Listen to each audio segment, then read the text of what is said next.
Okay, hi guys. Just a short video on Stag steering rack and steering pump.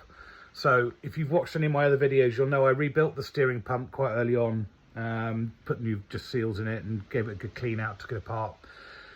So I wanted to make sure that was okay before I fitted it to the car. And I recently did the steering rack. So I stripped the rack down. I replaced the O-rings at either end and on the centre O-ring, as well as the collar with the PTFE O-ring. I did that as well. I left the PTFE O-rings in the control valve alone. I didn't touch those because I didn't have any reason to believe there was an issue at this point. And I know that they're quite a bugger to get on, and actually when you look at the ROM, it doesn't actually advise you to change them. It says to leave them alone. So I thought I'd just leave those alone to start with. But I did want to see if it worked. So I thought, well, as you may remember from my gearbox testing video, I have a rig that I built with an electric motor. So I'm just going to turn the camera around and, oh, I can't, I'm going to have to stop and restart. So I'm just going to turn the camera around. Here we go. So this is the rig. So I've just rejigged things, turned the motor around. I made a bracket just temporarily out of a bit of angle to hold the pump.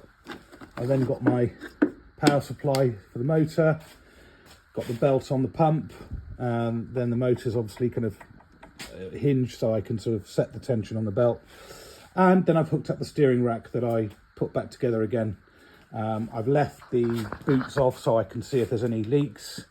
And I have run this already. I haven't seen any sign of leakages yet.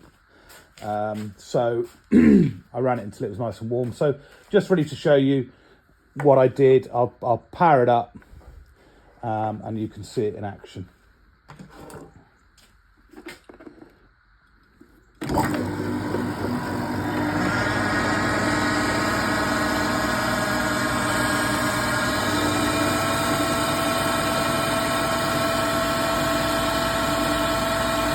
So we're probably spinning the pump at around, with the gearing as it is, with the size of the pulleys, about 700 RPM, so about the same as idle on the car.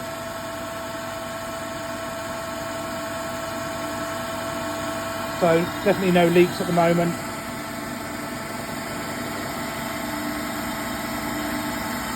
So what I can then do is I can then, as you can hear, that's the pump under a bit of strain there.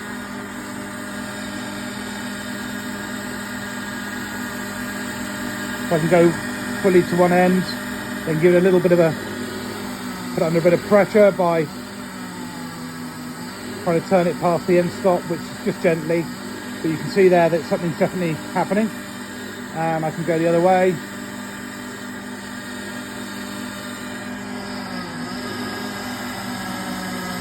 Yeah, so we're definitely fine there. Obviously by doing that, I'm basically putting the whole system under a bit of pressure, so it should show any leaks. The other thing I've done as well is I've kind of just wanted to see how much strength it had.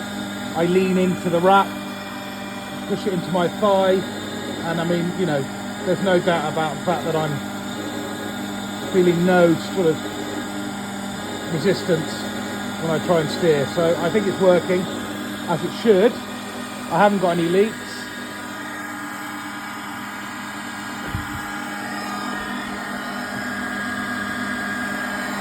So I'm going to leave that running for a few more minutes, get it nice and warm, just double check everything's working as it should. But yeah, so it is probably a fairly simple thing to have done to test this. So I'm quite happy that I can do that off the car. At least I know it's going to be somewhere close to where it needs to be before I actually fit it.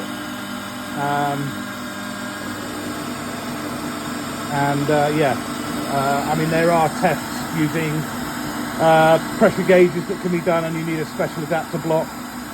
I might look into doing that as well, but from my perspective at the moment, it seems to be okay.